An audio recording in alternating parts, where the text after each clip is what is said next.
Good morning. It's another episode of Discipleship Today. We've been talking about what it means to be a modern day disciple and how hard that is in the day and age that we live in today.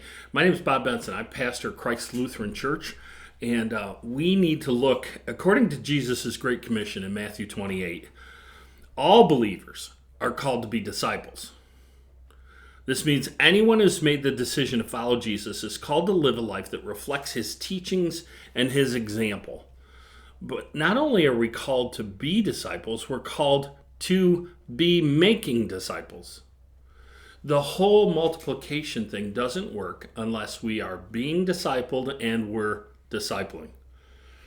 So there's 7 practical steps in discipleship, and I just want to cover them really quickly.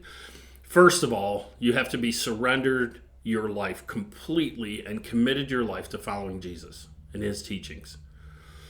We have to study our Bible on a regular basis, and we have to learn about who Jesus is, and we have to center our lives on what he's done for us.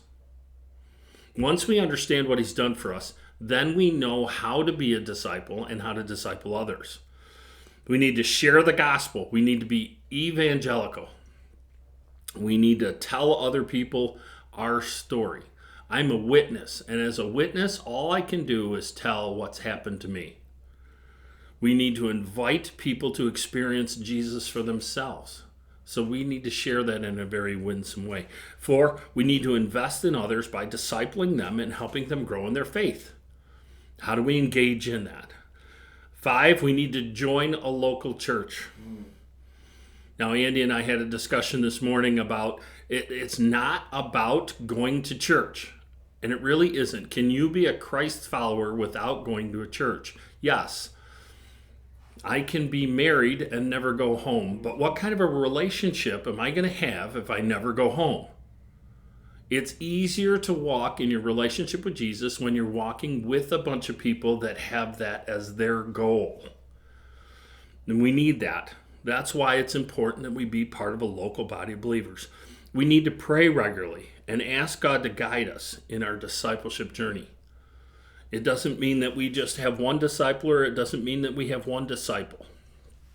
As a matter of fact, Jesus discipled 12 guys. And those 11 of those guys went out and changed the world. And I'd say, including Paul, because Paul really was called by Jesus to be a disciple.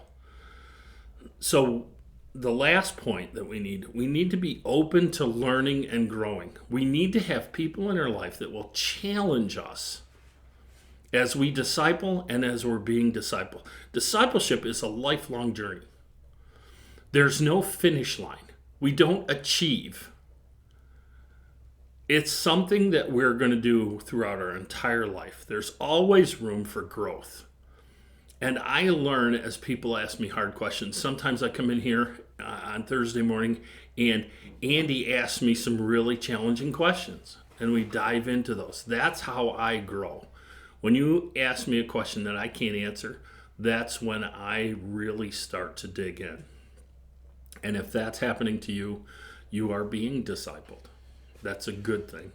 If somebody just gives you the answer, if you were in elementary school and you were doing math and somebody just gives you the answer to every question that's asked, what do you learn?